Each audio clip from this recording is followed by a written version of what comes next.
హృదయపూర్వక స్వాగతం పలుకుతున్నాను. మీ అందరికీ మనస్ఫూర్తిగా మీ అందరినీ జనసేన కుటుంబానికి ఆహ్వానిస్తున్నాను. అందులో చాలామంది నాకు తెలిసిన వాళ్ళు, ఉదాహరణకి పేడిశెట్టి ఉషశ్రీ గారికి, అలాగే నా స్నేహితుడు ఆనంద్ సాయి గారి కజిన్కి, చాలామంది నాకు వ్యక్తిగతంగా కొంతమంది తెలుసు, పార్టీ పరంగా కొంతమంది తెలుసు, గతంలో జనసేనలో కూడా చేశాను. మరి మనస్ఫూర్తిగా మిమ్మల్ని జనసేనలోకి ఆహ్వానిస్తూ ఉన్నాం.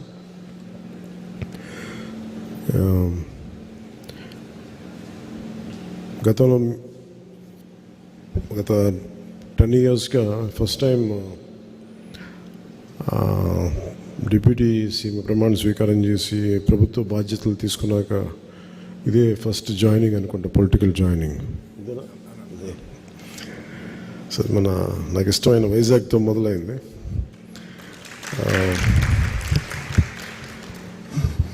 ఎప్పుడు ఈ గవర్నమెంట్ మీటింగ్స్ అలవాటు మళ్ళీ కొంచెం కొత్తగా ఉంది మళ్ళీ పొలిటికల్ మీటింగ్స్ చేయడం. మీకు ప్రత్యేకించి తెలియజెప్పేది ఇది, మన రాష్ట్రం బాగుండాలి, విభజన తర్వాత నుంచి రాష్ట్రం బలంగా ఉండాలి, ఆర్థికంగా నిలదొక్కుకోవాలనే ఉద్దేశంతో మనం ఈరోజు నిలబడ్డాం, ప్రయాణం చేశాం. చాలా సందర్భాల్లో కూడా చెప్పాను, వైసీపీ పార్టీ నాకు వ్యక్తిగతంగా శత్రువు కాదు. చాలా సందర్భాల్లో చెప్పుకున్నాం. ఒక్కోసారి నాయకులు మాట్లాడే విధానాలు ఇవన్నీ నమ్ముకున్న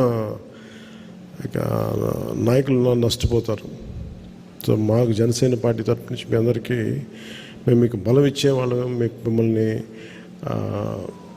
రాజకీయ పరంగా అన్ని రకాలుగా మీరు ఎదగాలని కోరుకునేవాడిని. దాని తగ్గట్టు వాతావరణం ఉంటుంది. సో మనస్ఫూర్తిగా మీ అందరికీ ఒక్కమారు ధన్యవాదాలు తెలుపుకుంటూ, ఆల్రెడీ పార్టీని వీడకుండా పనిచేసిన జనసేన నాయకులు, కార్యకర్తలు, వీర మహిళలు అందరూ ఉన్నారు. మీరందరూ కూడా వారితో మమేకమై అందరం కలిసి పనిచేద్దాం. భవిష్యత్తులో కూటమి ప్రభుత్వం వైజాగ్ కార్పొరేటర్ ఎన్నికల్లో మనం బలంగా విజయం సాధించాలని కోరుకుంటూ, మీ అందరి సహాయ సహకారాలు కావాలి. వైజాగ్లో మీకు తెలుసు, ప్రత్యేకంగా పొల్యూషన్ సమస్య చాలా బలంగా ఉంది. దేశంలో కూడా ఎక్కడ లేనంత పొల్యూషన్, కాలుష్యం, వాయు కాలుష్యం కానీ, పర్యావరణ నీటి కాలుష్యం కానీ చాలా ఎక్కువ ఉన్న నగరం వైజాగ్ జిల్లా. సో ముఖ్యంగా కార్పొరేటర్స్గా మీ అందరికీ చాలా బలమైన బాధ్యతలు ఉంటాయి. ఈ ఎన్వైరన్మెంట్ పొల్యూషన్ బోర్డు శాఖను కూడా నేనే హెడ్ చేస్తూ ఉన్నాను. దాంట్లో భాగంగా నేను వైజాగ్కి వచ్చినప్పుడు మీ దృష్టి కొన్ని సమస్యలు తీసుకొస్తాం.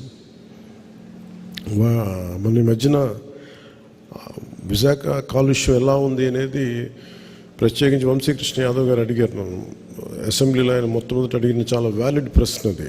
సో దానికి చాలా వివరంగా చెప్పాను. ఇంకా దాని నుంచి తీసుకొని సూచనలు తీసుకొని వైజాగ్లో ఈ మన ఎన్నికలు అయిపోయిన వెంటనే ఒకసారి ఈ ఎన్వైర్మెంటల్ ఆడిట్ చేయాలి. కాలుష్యం ఏ స్థాయిలో కాలుష్యం ఉంది, భవిష్యత్తులో తీసుకోవాల్సిన చర్యలు ఏంటి, వీటన్నిటి మీద ముందుంటాం. అలాగే ఇది నగరానికి సంబంధించి ఎప్పటికప్పుడు కొత్త నిర్మాణాలు కానీ, ఇన్ఫ్రాస్ట్రక్చర్ డెవలప్మెంట్ కానీ, ముఖ్యంగా ఈ రియల్ ఎస్టేట్ ఇష్యూస్ చాలా ఉన్నాయి.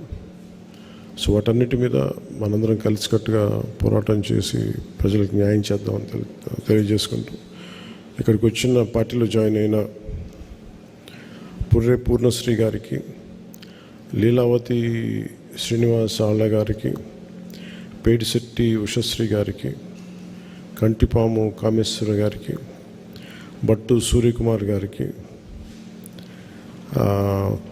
కొవ్వాగప్పు సుశీల గారికి, జర్రిపోతుల ప్రసాద్ గారికి, మంచిపల్లి సత్యనారాయణ గారికి, బూడులపాటి ఉమామహేశ్వరరావు గారికి, పాపిరెడ్డి మహేశ్వర గారికి, మీ అందరికీ నా హృదయపూర్వక ధన్యవాదాలు. పార్టీలు మీరు జనసేనని నమ్మి మీరు వచ్చినందుకు మనస్ఫూర్తిగా మీ అందరికీ ప్రత్యేక కృతజ్ఞతలు తెలియజేసుకుంటూ మీ అందరికీ మనస్ఫూర్తిగా ఇంకొకసారి అభినందనలు, స్వాగతం పలుకుతూ సెలవు తీసుకుంటున్నాను. జై జనసేన, జై హింద్.